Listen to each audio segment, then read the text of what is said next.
Hi, I'm Charles Wallace, host of the Bear Essentials podcast on NGBN TV. I'm extremely honored to have an opportunity to speak with you. This is definitely something different for me.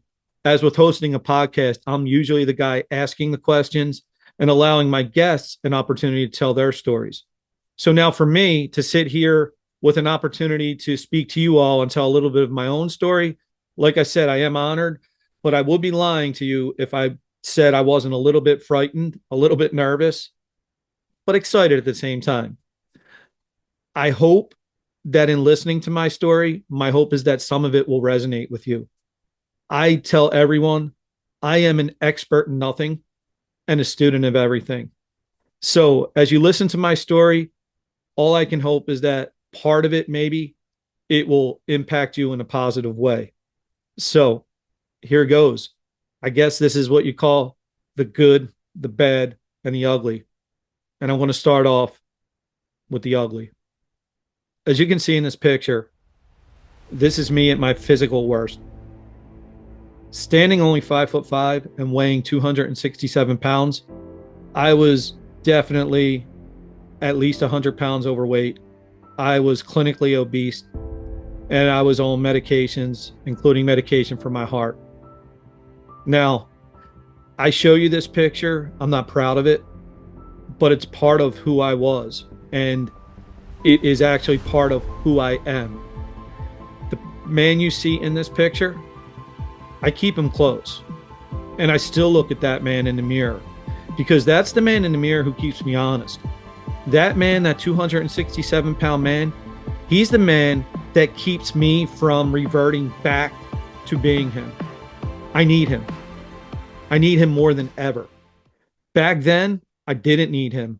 He was absolutely a horrible version of me, and my health was really bad. And to be quite frank, I look back sometimes and I'm not sure why I'm even still here. Because at that point in my life, I could barely walk up a flight of steps.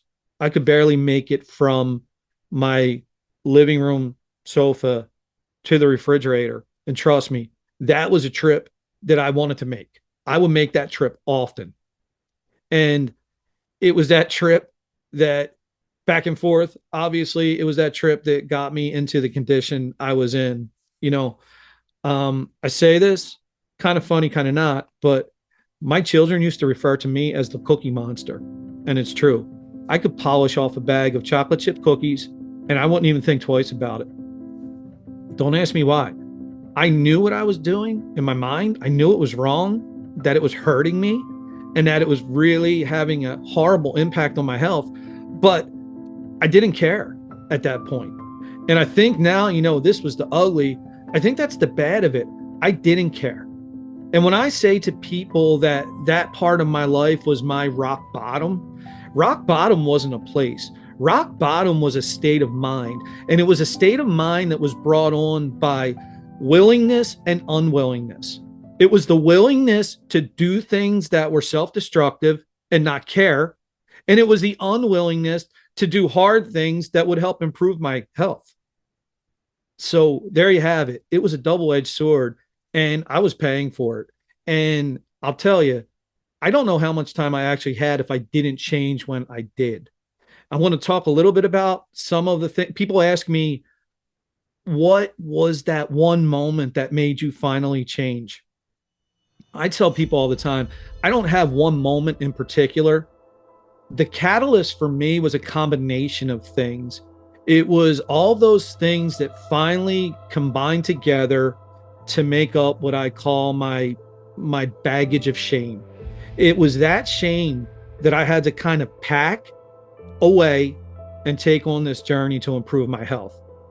And again, like I said, that picture you saw, that I always see that man in the mirror still. It's that baggage of shame that I still keep tucked away in a corner close by.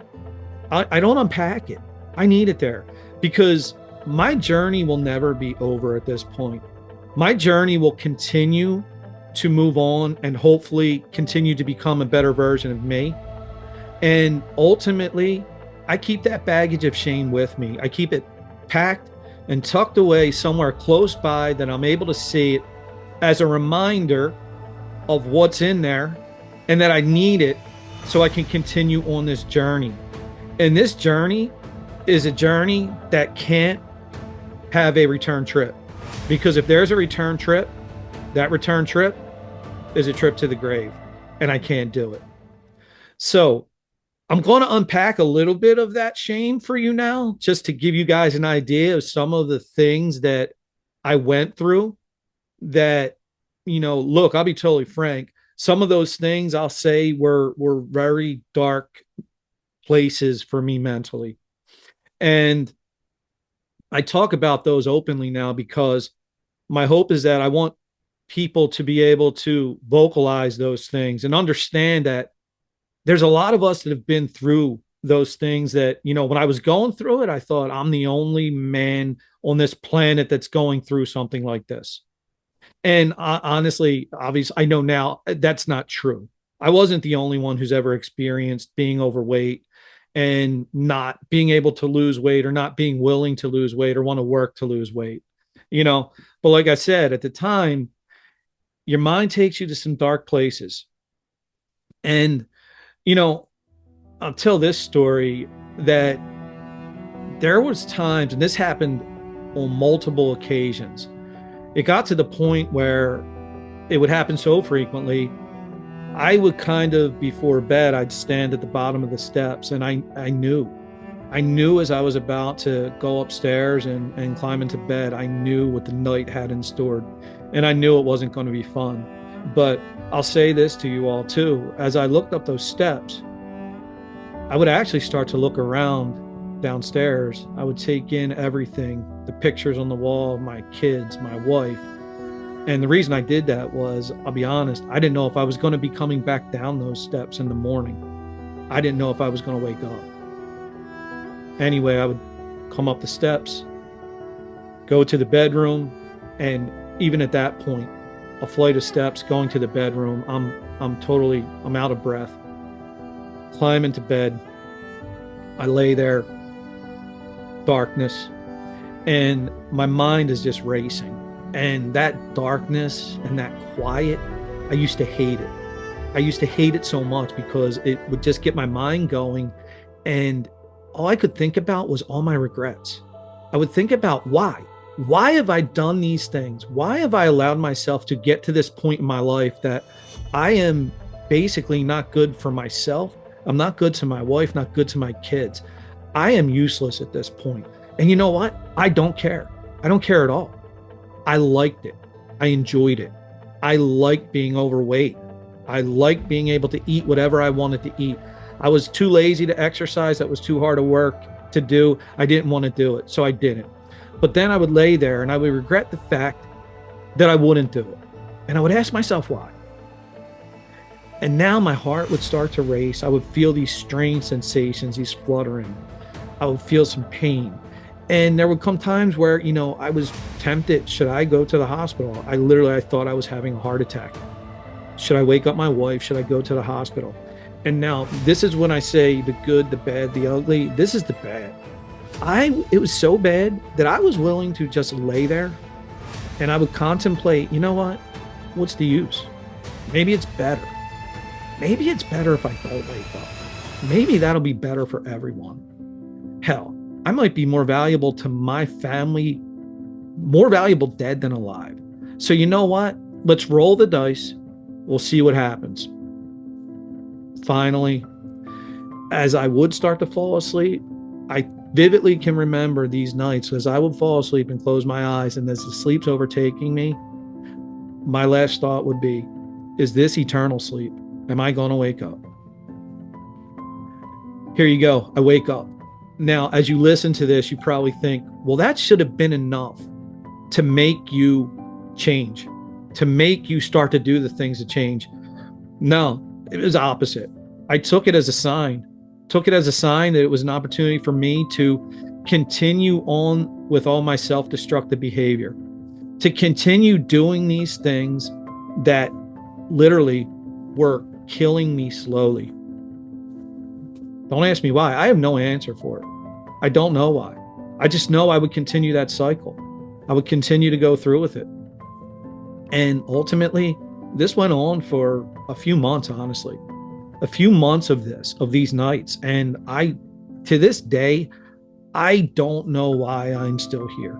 I mean, I'm glad I am. I'm glad I'm sitting here now having a chance to tell this to all of you, but I don't know why I am here. And the only reason I can think of is that someone else needs to hear this story, and they need to hear it so that maybe, just maybe, they'll decide that it'll give them the courage they need to start to make those changes. So I told you, I'm overweight by a lot. I have the worst eating habits. I am petrified and not willing to do any exercise. None. Exercise to me, you talk about exercise, the only running I want to do is far away from the exercise. That's the exercise I want. I want to run right back to my couch. I want to lay there.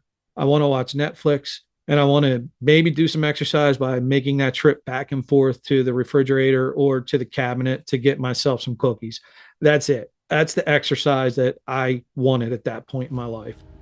And then, there was a moment where I did have to go see a doctor. And it was one day I was taking my daughter into school, dropping them off at school, my two daughters actually. And, I was kind of like, it was after one of those evenings. And I don't know, something just clicked in my head that said, you probably should at least call a doctor and get checked. And, at that point, I'm afraid to even call the doctor because I didn't even want to know. I figured there was something seriously wrong and I was going to have to go in the hospital or have surgery or something. And I didn't want that. But, something clicked and it said, you know what? You should at least go and see a doctor. See what's going on. So I did. I went and I saw a cardiologist. And I've told this story before, and this is what I call the story of 8. And he was very blunt, this doctor. And he said to me, he asked me a question. He said, do you have 8 friends? And I thought that was a strange question. Yeah, I have 8 friends. He said, okay, that's good. He said, because let me tell you something. You're going to make a heavy coffin. Let that sink in. He pretty much told me not only that I was going to die, told me that I was going to be a heavy casket that's going to take 8 people. And you know what? That was kind of the kick in the ass that I needed. And I remember calling a friend of mine who is a trainer, kind of gave my story and asked, can you help me out? And he said, you know what, come in, let's see, So this was actually on the way home from the cardiologist. I called, went, see my friend, put me through a little bit of a workout. We decided we're going to start 2 to 3 times a week. And you know what? I'm like, okay, let me see what I can do. Had a follow-up appointment with the cardiologist, and they wanted me to wear a heart monitor. Okay, I'll wear the heart monitor. Now, my mind was starting to shift now. I was starting to think, you know what? I can make these changes. Maybe I can do what's necessary to get healthier. Starting to feel a little better, before I had to go back for my follow-up to get the heart monitor. It had been about, I think maybe 10 days, something like that. I had a few workouts, ate a little better, lost some weight. And trust me, even losing that little bit of weight in the beginning, it made me feel better. It gave me a little more confidence, gave me a little more, I'll call it breath, that I was able to do more. Now, like I said, my mind started to shift. And I'm telling you all this because as I showed you the picture of what I was as far as that being at my heaviest and what I looked like physically, when I talk about my rock bottom, trust me, it was more mental. And all of this for me was probably more mental than physical. So I had to have that shift in mindset. Now, I won't lie. I used to be an athlete growing up, and I was really into combat sports. I would box, do things like that. And I enjoyed that type of exercise when I was younger. And I guess you could say maybe I'm wired a little differently as far as some of that. But now that I'm starting to get into the working out and doing the things, it's kind of funny, maybe not the smartest thing to do, wouldn't recommend it. But, I get the heart monitor, wearing the heart monitor. I didn't think anything of it. I'm wearing this heart monitor. And now I'm actually doing these workouts with the trainer. So, I remember having this conversation with the nurse at the cardiologist, and they like, "Is everything okay? Like, we're getting some weird readings on this, seeing weird readings on this heart monitor where your heart rate is spiking up to 182 beats per minute. Like, what's going on?" I'm like, "Oh, that's when I'm working out." "What do you mean?" I'm like, "Oh, I'm seeing a trainer. I'm doing, we're working out, lifting weights. I'm running, and, I'm starting to feel better. I'm thinking this is a good thing."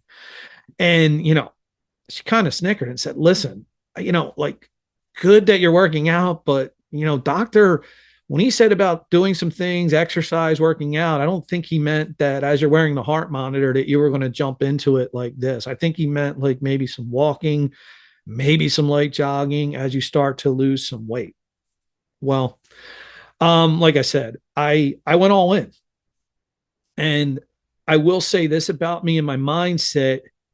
I'm the type of guy that I will, when I put my mind to something, usually, at least I was like this when I was very young, I would go all in, and I would really, really push it. And I used to like to push myself.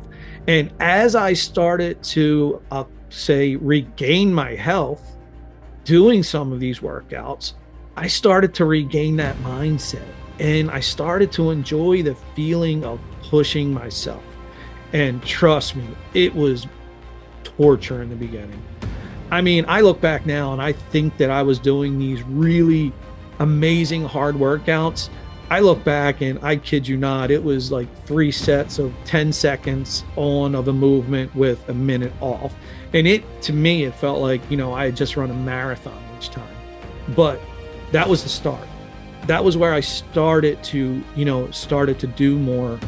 And, I'm really glad I did, because, and I didn't tell this part of the story. I wanted to kind of talk a little bit about how I start to feel better.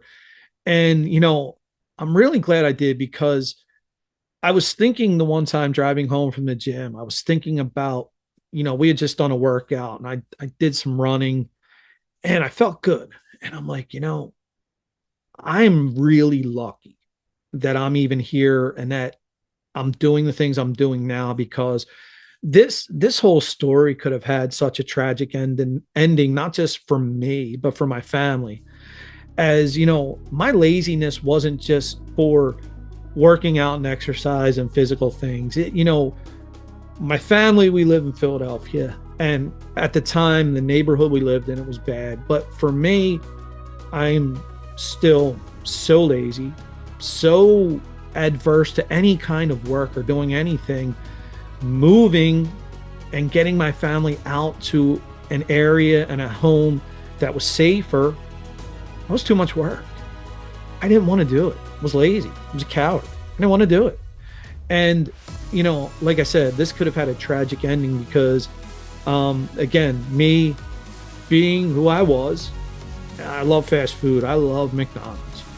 On my drive home from work, usually 3-4 times a week, I would stop and get McDonald's. And that was kind of my premium. That's how bad it was. But I remember vividly, I'd pull up to the house and, I'm sitting there. The bag of McDonald's is next to me. And in that bag is those McDonald's French fries. And they smell delicious. So my head down in the bag and I'm pulling out the fries. And then I hear a commotion. I look up and I see a man running towards where I'm parked. My house, we're on the end.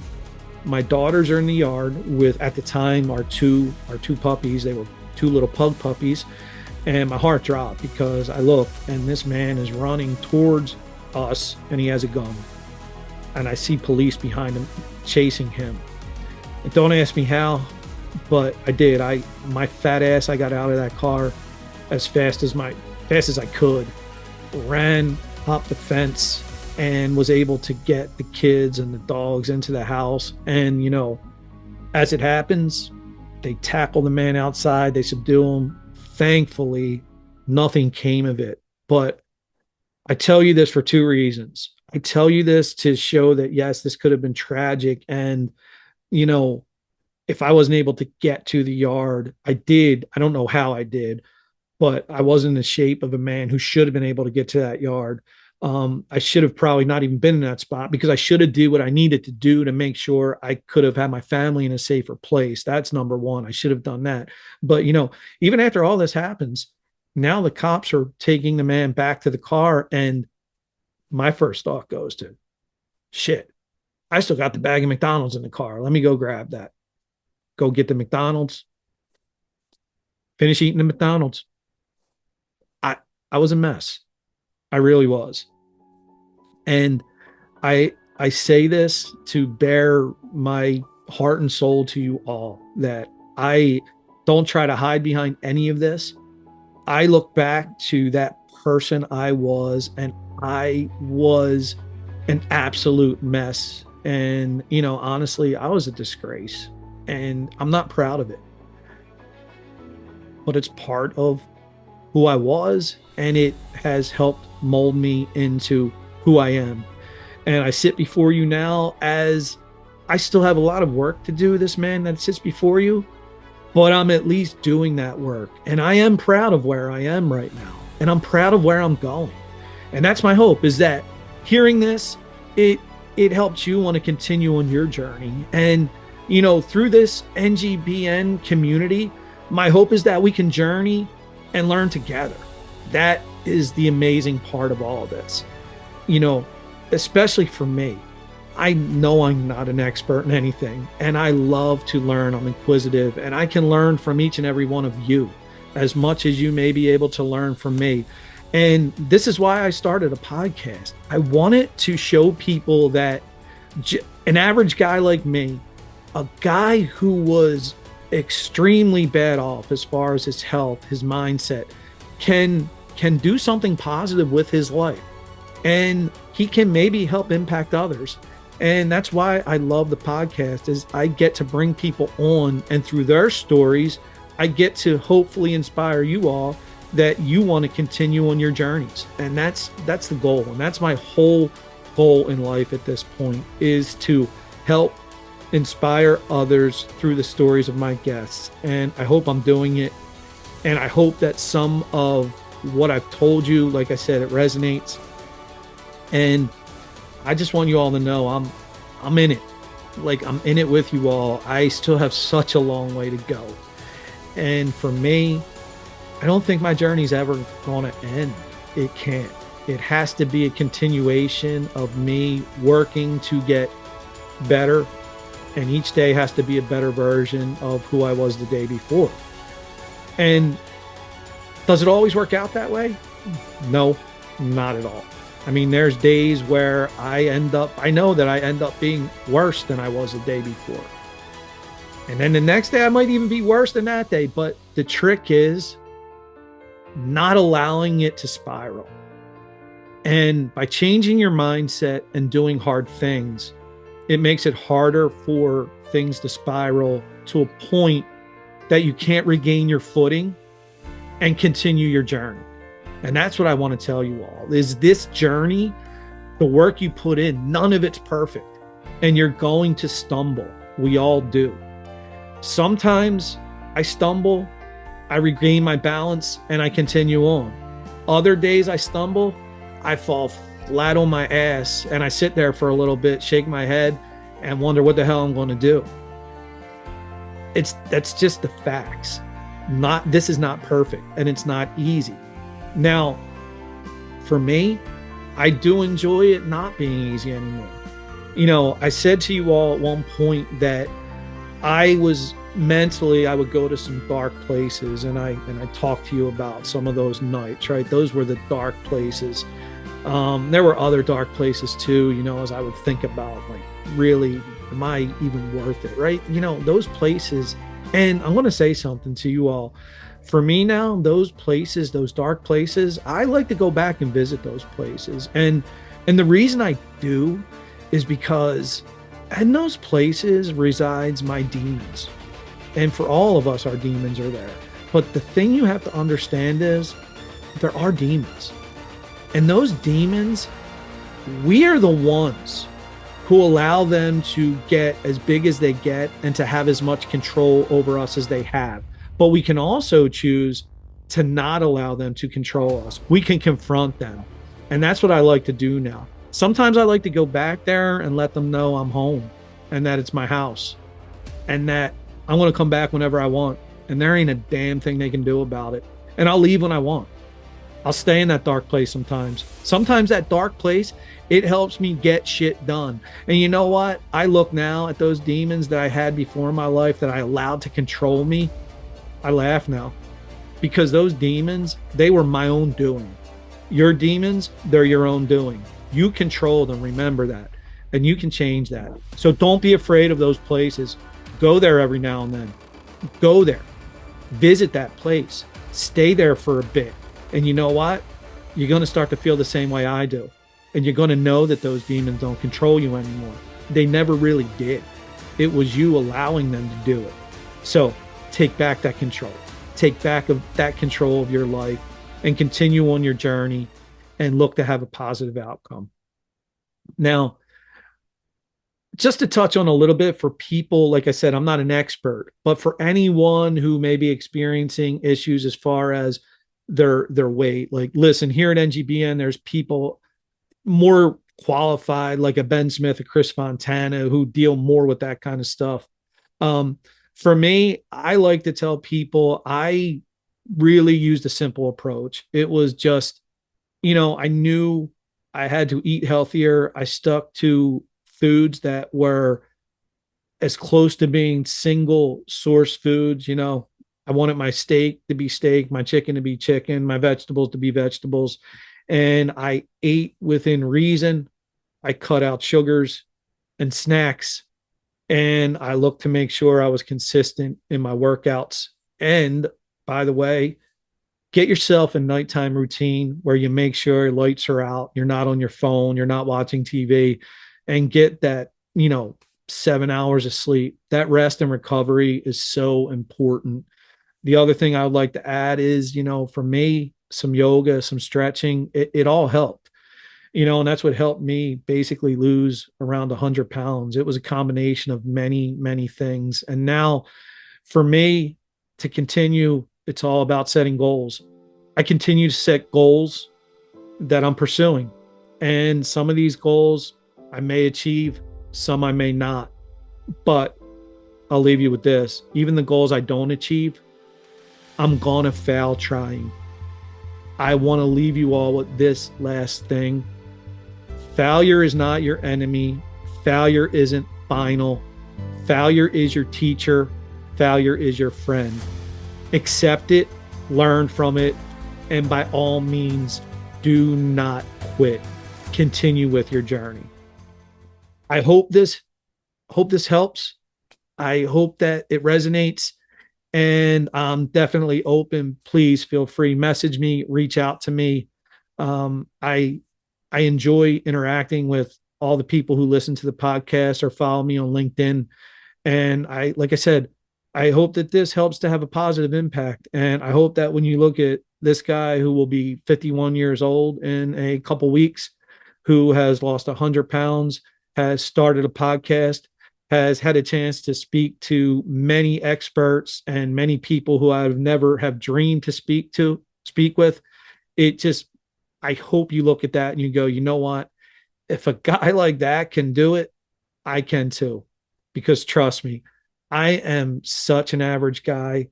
I'm a guy who sits before you, and hell, if you look back here, I got a cartoon bear on the wall. So if I can freaking do it, you can do it too. So please just get after it. Don't quit, and keep that journey going. Keep learning. And for anybody that's a little bit older like me, remember that number is just a number, and that shouldn't be our reason to quit.